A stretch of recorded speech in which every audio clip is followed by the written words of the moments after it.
हरे कृष्ण। सत्यम परम धीमहि। श्रीमद् भगवद गीता एक मार्गदर्शक। भगवान श्री कृष्ण ने हमें पिछले श्लोकों में उपदेश किया है ईर्ष्या रहित होकर कर्म करना। अर्थात भगवान कह रहे ईर्ष्या रहित होकर जो व्यक्ति भगवान श्री कृष्ण के उपदेश का पालन करते हैं वे सकाम कर्मों के बंधन से मुक्त हो जाते हैं। आज देखते हैं भगवान श्री कृष्ण का हमारे लिए क्या संदेश है। अध्याय 3 कर्मयोग, श्लोक 34 और 35। भगवान श्री कृष्ण जिस तरह से एक एक श्लोक के माध्यम से हमें एक एक स्टेप्स आगे बता रहे हैं, किस तरह से हमें इंद्रियों का उपयोग भगवान को प्राप्त करने के लिए करना है। और जैसे पिछली बार बताया कि ईर्ष्या को छोड़कर अर्थात ईर्ष्या रहित होकर, उसी तरह इंद्रियों का और अच्छी तरह से हम किस तरह भगवान की प्राप्ति के लिए उपयोग कर सकते हैं वो देखते हैं। आज भगवान का हमारे लिए क्या संदेश है। अध्याय 3 कर्मयोग, श्लोक 34 और 35। इंद्रियस्येन्द्रियस्यार्थे रागद्वेषौ व्यवस्थितौ तयोर्न वशमागच्छेतौ यस्य परिपन्थिनौ। श्रेयान् स्वधर्मो विगुणः परधर्मात् स्वनुष्ठितात् स्वधर्मे निधनं श्रेयः परधर्मो भयावह। इसका हम अगर भावार्थ देखें तो भावार्थ बता रहा है प्रत्येक इंद्रिय तथा उसके विषय से संबंधित राग द्वेष को व्यवस्थित करने के कुछ नियम होते हैं। मनुष्य को ऐसे राग तथा द्वेष के वशीभूत नहीं होना चाहिए, क्योंकि ये आत्म साक्षात्कार के मार्ग में अवरोधक हैं। अपने नियत कर्मों को दोषपूर्ण ढंग से संपन्न करना भी अन्य के कर्मों को भली भांति करने से श्रेयस्कर है। स्वयं के कर्मों को करते हुए मरना पराय कर्मों में प्रवृत्त होने की अपेक्षा श्रेष्ठतर है, क्योंकि अन्य किसी के मार्ग का अनुसरण भयावह होता है। बहुत स्पष्ट तरीके से बता दिया है भगवान ने कि इंद्रिय और उनके विषयों से संबंधित जो राग द्वेष होते हैं उनको हमारे जीवन में हम उन्हें व्यवस्थित कैसे करें। व्यवस्थित करना का अर्थ है अनुशासित करें। उसको अनुशासित कैसे करना है, अनुशासित करने के भी कुछ नियम होते हैं।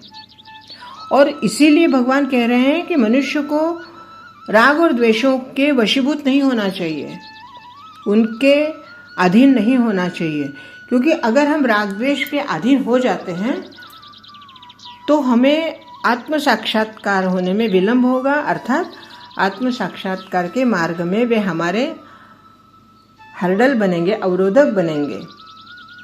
तो ऐसे राग द्वेष को पालने का क्या तात्पर्य है। फिर नियत कर्मों को, अब जैसे हमारा जो कर्म है, जो हमारे लिए नियति ने लिख रखा है, भले ही वह कर्म हमारे हाथ से कुछ उसमें करते समय त्रुटि रह जाए, दोषपूर्ण ढंग से अर्थात त्रुटि कुछ रह भी जाए, तब भी वो अमान्य नहीं होता। अमान्य क्या होता है, किसी दूसरे के कर्मों को बहुत अच्छी तरह से करना, परंतु अपने कर्मों को अच्छी तरह से नहीं करना। बहुत छोटी सी बात है ये और बहुत ही गहरी बात है। कहने को छोटी है लेकिन बहुत गहरी है, और अंतर इन दोनों में बहुत महीन अंतर है। अपने जो कर्म हैं उनको दोषपूर्ण ढंग से संपन्न करना भी अच्छा है। किससे अच्छा है कि दूसरे के कर्मों को हम भले भांति करें।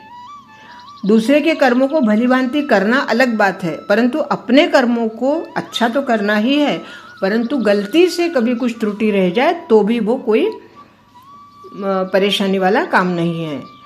और आगे क्या कहते हैं कि स्वयं के कर्मों को करते हुए, जैसे हमारे लिए जो नियत कर्म है उन कर्मों को करते करते अगर हमें मरण भी आ जाए तो भी अच्छा है, परंतु दूसरे के कर्मों का अनुसरण हमें नहीं करना चाहिए, वो भयावह होता है। किसी ने कुछ कर्म किया जो हमें इच्छा होगी वो कर्म करने की, परंतु वो हमारे लिए योग्य नहीं है और हमने अगर वो कार्य कर दिया तो हमारे लिए वो भयावह होता है। अब जो लोग भगवान कृष्ण से प्रेरित हैं, भगवान कृष्ण के तप में या उनके भक्ति में लीन हैं, वे तो स्वभाव से ही इंद्रिय तृप्ति में रत होने में झिझकते हैं, अर्थात इंद्रिय तृप्ति करने के पीछे उनका कोई मकसद ही नहीं होता, क्योंकि वो तो सिर्फ कृष्ण प्रेम में लगे हैं। ऐसे लोगों को इंद्रिय तृप्ति के विषय में सोच भी नहीं आती। किंतु जिन लोगों की ऐसी भावना नहीं है और ऐसे लोगों के लिए जो प्रेम में नहीं है, जो भगवान के प्रेम में नहीं है, ऐसे लोगों के लिए शास्त्रों में यम नियमों का पालन बताया गया है। अनियंत्रित इंद्रिय भोग ही भौतिक बंधन का कारण बता रहे हैं। जो शास्त्रों के यम नियमों का पालन करता है वे तो कभी इंद्रिय के विषयों में फंसता ही नहीं है, परंतु जो व्यक्ति इन नियमों का पालन नहीं करता है वह इंद्रिय भोगों में बंध जाता है। अब हम उदाहरण अच्छा से अच्छा भी ले सकते हैं, बुरा से बुरा उदाहरण भी ले सकते हैं। बुरा उदाहरण लेने की बजाय अगर मैं आज अच्छा उदाहरण लेकर इस बात को समझाऊं तो शायद जल्दी समझ में आएगा, क्योंकि जिस तरह से आज हम देखते हैं कि इन नियमों का पालन करीब करीब नहीं होता। बहुत ही कम लोग ऐसे हैं जो राग द्वेष के नियमों का पालन करते हैं। तो जैसे अगर हम उदाहरण लें कि कोई भी इंद्रिय सुख अगर आप उसमें फंस गए हैं या बंध गए हैं तो उसी सुख के पीछे आप अपने परिवार को, अपने स्वतः के जीवन को, अपने संबंधियों को, यहाँ तक कि अपने कार्यक्षेत्र को भी प्रभावित करते हैं। अगर आप इंद्रिय भोग में लिप्त हो चुके हैं तो उसमें आपका शरीर, आपका मन, आपकी आत्मा तक हिल जाती है, परेशान हो जाती है, और परिवार, आपका कार्यक्षेत्र, आपकी धन संपदा, आपका सुख, आपका आनंद, सब कुछ समाप्त हो जाता है। क्योंकि ऐसा व्यक्ति हमेशा उन इंद्रियों के पीछे ही अपने आप को लगा रखता है। यहाँ तक कि अब आगे ये बता रहे हैं कि शास्त्रों के आदेशानुसार अपना स्वयं का जो है, फिर वो अपनी पत्नी हो, अपने पति हो, या अपने बच्चे हो, या अपने संबंधित जो वस्तुएं हैं, उन्हीं वस्तुओं का भोग करना मान्य है। जो वस्तु आपकी है ही नहीं, उस वस्तु पर अपना अधिकार करके उस वस्तु का उपभोग करना, यह पूर्णतः व्यक्ति को दूषित कर देता है। और ऐसा व्यक्ति कभी भी आत्म साक्षात्कार नहीं ले पाता, आत्म साक्षात्कार नहीं कर पाता, और ऐसे व्यक्तियों के लिए आत्म साक्षात्कार हमेशा ये प्रवृत्तियाँ उसकी बाधक बन जाती है। जब तक ये भौतिक शरीर रहता है तब तक शरीर की आवश्यकताओं को यम नियमों के अंतर्गत पूर्ण करने की छूट है। शास्त्र ये बताता है कि भौतिक शरीर की आवश्यकता को पूर्ण करने के लिए जो आपकी ज़रूरतें हैं, जो जीवन में प्रापंचिक रहते हुए जो आपकी आवश्यकताएं होती हैं, उनको पूरा करने के लिए जो शास्त्र में नियम है वो नियम अलग होते हैं और उन नियमों के लिए कुछ नियमों की छूट भी दी जाती है। परंतु ऐसी छूट जो शास्त्रों ने दी है, उस छूट का आधार लोग अनुचित तरीके से उसका उपभोग करते हैं, अनुचित तरीके से उसका उपयोग करते हैं और अनुचित तरीके से उपयोग करने की वजह से वो और भी भ्रष्ट हो जाते हैं। मनुष्य को अनासक्त रहकर यम नियमों का पालन करना होता है, क्योंकि नियमों के अंतर्गत इंद्रिय तृप्ति का अभ्यास भी उसे पथभ्रष्ट कर देता है। बहुत ही ऐसी बात कही है भगवान ने कि जो सुनने में थोड़ी अटपटी लग रही है परंतु बहुत ही सटीक है। हमें लगता है कि अब यहाँ पे एक और हम उदाहरण ले सकते हैं कि जो अपघात होते हैं सड़कों पर, तो कई बार लगता है कि वाहन ठीक से नहीं चलाया या वाहन चलाते समय ध्यान नहीं दिया इसलिए अपघात हो गए, और सोचता है व्यक्ति कि हम जो आज के ज़माने में एक्सप्रेस हाईवे बना है जिसमें कोई बीच में बम्पर नहीं होता या कोई बीच में स्पीड ब्रेकर नहीं होता, तो ऐसे सड़क से जाते हुए, ऐसे रोड से जाते हुए अपघात नहीं होते, क्योंकि उसमें कोई बीच में अवरोधक नहीं है। परंतु क्या आप बता सकते हैं कि ऐसे एक्सप्रेस हाईवे के ऊपर भी कभी अपघात नहीं होते? ऐसा नहीं है।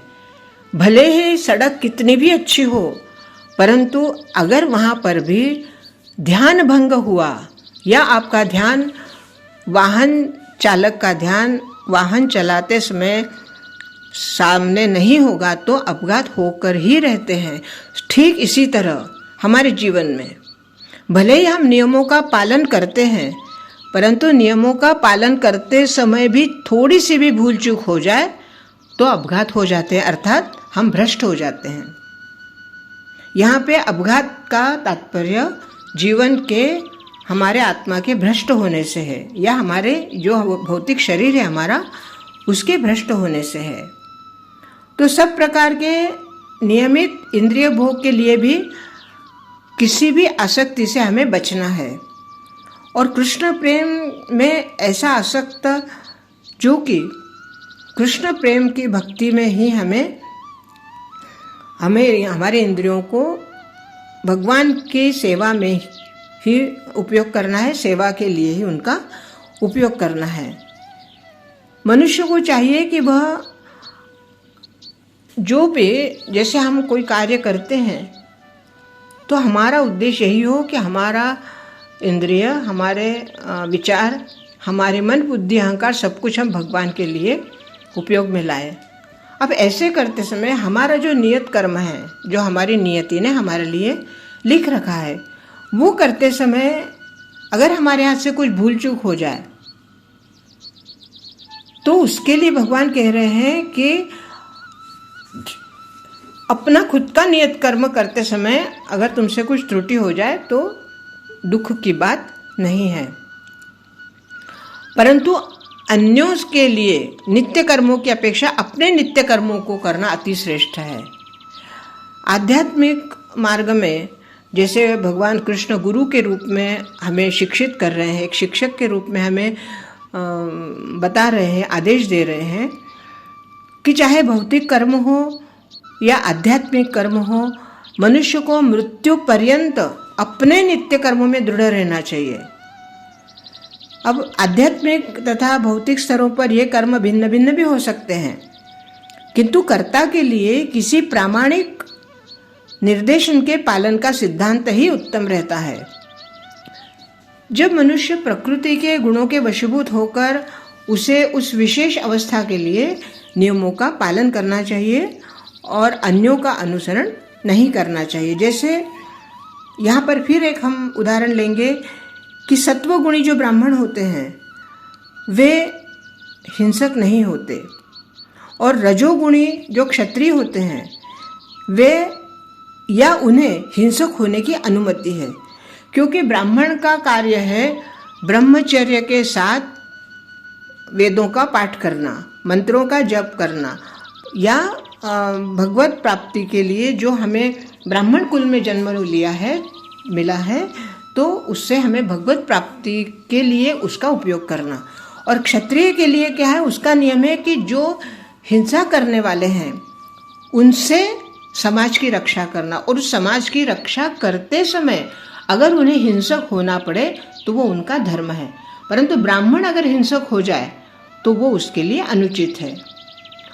वैसे ही अगर क्षत्रिय ब्राह्मण के नियमों का पालन करने लगे कि मान लो कोई हिंसा हो रही है और वो क्षत्रिय देख रहा है कि हिंसा हो रही है, फिर भी वो अपने धर्म के अनुसार उस हिंसा के बदले में समाज को बचाने के लिए कोई हिंसक नहीं बनेगा तो वो उसका धर्म पालन नहीं होगा, क्योंकि वो सोच रहा है कि मैंने ब्राह्मण की तरह मैं शांत बैठूं, लेकिन उसका वो धर्म नहीं है। उसका धर्म है समाज को रक्षण देना। तो इस तरह से भगवान समझा रहे हैं कि जो आपका धर्म है उस धर्म का आप पालन करिए। लेकिन व्यक्ति क्या करता है कि जो उसका कर्म नहीं है वो करने की वजह से वो पथभ्रष्ट हो जाता है और उसका कार्य भी खराब हो जाता है, और वो अपने दिल आत्मा से शांत भी नहीं रह पाता। जैसे यहाँ पर बता रहे हैं कि जो पूर्ण स्थिति में भगवान की प्राप्ति के पूर्ण स्थिति में एक क्षत्रिय ब्राह्मण की तरह और एक ब्राह्मण क्षत्रिय की तरह कर्म कर सकता है। दिव्य अवस्था में भौतिक जगत का भेदभाव नहीं रहता। अब यहाँ पे बहुत ही महीन अंतर बता रहे हैं कि क्षत्रिय हो चाहे ब्राह्मण हो चाहे कोई भी वर्ण का हो, भगवत प्राप्ति के लिए कोई भी वर्ण आड़े नहीं आता। किसी भी वर्ण का व्यक्ति भगवत प्राप्ति कर सकता है, परंतु वो भगवत प्राप्ति में वर्ण आड़े नहीं आता। लेकिन अपने कर्म में हमें अपने धर्म का पालन करना है। अब जहाँ पे जैसे विश्वामित्र ऋषि मूलतः क्षत्रिय थे, किंतु बाद में उन्होंने जप तप करके अपने वो स्वयं ब्राह्मण हो गए। इसी प्रकार परशुराम भगवान पहले ब्राह्मण थे, किंतु बाद में उन्हें क्षत्रिय बनना पड़ा अपने कर्म से। तो ब्रह्म में स्थित होने के कारण वे ऐसा कर सके, किंतु हम तो एक साधारण मानव हैं। हमारे लिए प्रकृति के गुणों के अनुसार ही अपना कर्म करना चाहिए, और प्रकृति जो कि हमारी अपनी स्वतः की प्रकृति है, अर्थात जो नियति ने हमें दिया है, जो नियति ने हमें कर्म दिया है, उसी कर्म के अनुसार हमें अपना कर्म करना है और भगवान को वो कर्म अर्पित करना है, और उसी के आधार पर हमारे अपने जीवन को सार्थक बनाना है। तो कृष्ण प्रेम में रहकर हमारे इंद्रियों को आदेश देना है कि हमें जो भी हम कर्म करें भगवत प्राप्ति के लिए उसका उपयोग करें। तो भगवान का ये संदेश है आज कि हमारे नियत कर्मों को ध्यान में रखते हुए हम कर्म करें। आज के लिए इतना ही। बहुत बहुत धन्यवाद। हरे कृष्ण हरे कृष्ण।